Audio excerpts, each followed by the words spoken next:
رمضان رمضان رمضان يا حبيب بسم الله الرحمن الرحيم الحمد لله رب العالمين والعاقبة للمتقين الصلاة والسلام على رسولنا محمد وعلى آله وصحبه أجمعين أما بعد السلام عليكم ورحمة الله وبركاته Hürmetlik ustazlar ve kırındaşlar, Ramazandaki Kündülük Soğat namlıq programımızın 8. bölümü Quduq Düşken Atның Aqıl Parasiti. Allah Subhanahu ve Teala Kur'an-ı Kerim'de mındaqdaydı. Euzu billahi mineşşeytanirracim.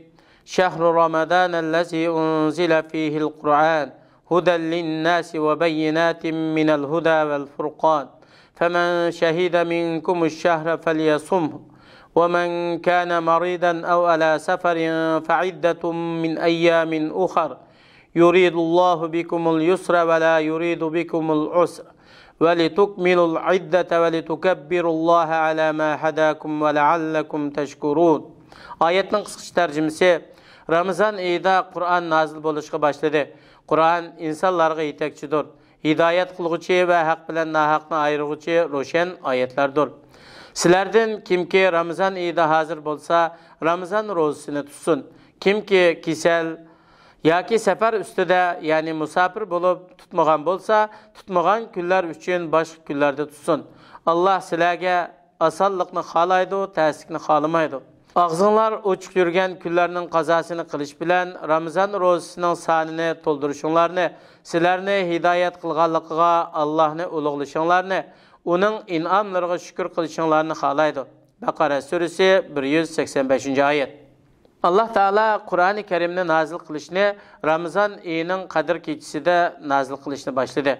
Qur'oni Karim insonlarni haqiqatga yetaklaydi. Qur'oni Karimda Allohning hidoyatini ro'shanlashtirib beradigan, haq bilan botilning orasini ayirib beradiganga aniq dalillar bor. Sizlardan kimki Ramazan oyida tinisoq safar qilmagan muqim holatda bo'lsa, u kishiga Ramazonning kunduzida ro'za tutish farz qilindi. Kasal va safar qilgan musafir uchun iftor qilish, ya'ni ro'za tutmaslikqa ruxsat qilindi. Ramazondan keyin tutalmagan kunlarning soni bo'yicha ro'zaning qazosini qiladi.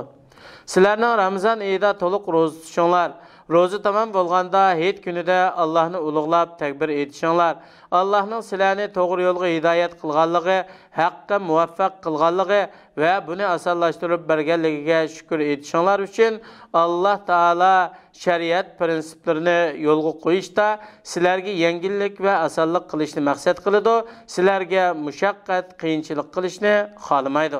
Payg'ambarimiz sallallohu alayhi va sallam mundaq degan: Banda chin qalbidan Allohdan boshqa ibodatga loyiq hech haq ma'bud yo'q desa va cho'ng gunohlardan saqlansa, u kishi uchun osmonning eshiklari Allohning arshiga qadar ochiladi. Jami' Sag'ir hadislaridan. Hikoya. Kunlarning birida bir ot cho'nqur bir quduqqa tushib ketibdi. Ot xili uzun vaqtgacha kishnab qipti. Otning egisimi otni quduqdan chiqarish uchun izlanib, ko'p o'ylanibdi. Quduq bak cho'nqur, ot ig'ir, uni tatib chiqirdigan boshqa amal chora yo'q.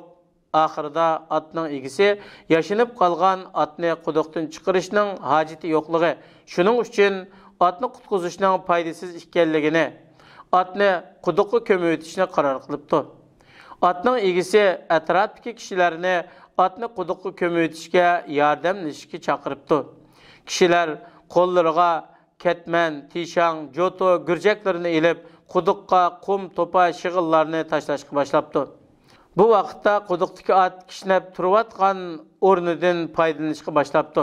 Az vaqtdan keyin otning uni tamoman o'chibdi. Otning egisi quduqning ostiga qarab, ko'rgan ishidan danqib turib qopdi. Har qitim quduqqa ketman tishanglarda qum to'pi tashlansa, ot ustiga tushgan to'plarni silkib o'tib, dastlab yuqoriga o'rlaydi. Otning egisi bilan yurt ahli qum to'plarni tashlagan siri ot ustiga tushganni silkib, tövanga tushirib yuqoriga o'rlaydi. Ma'lum vaqtdan keyin ot quduqning eg'iziga kelib sirtga chiqdi. Otning egisi va atrofdagi kishilar otning o'zlarining ko'ngliga kelib boqmagan aql parasitidan hayron qoldi. Hikmat: az narsa birishdan tortinib qolmagan, mahrum qilish uningdanmi azda bo'ladi. Duo: Rabbimiz bizden günahlarımızı, işlerimizdeki ısrapçılıklarımızı keçirsile. Kademlerimizni uruş meydanında müstehkem kılsıla. Bizge kafir kavminin üstün galbi nusret ata kılsıla. Amin. Fikir.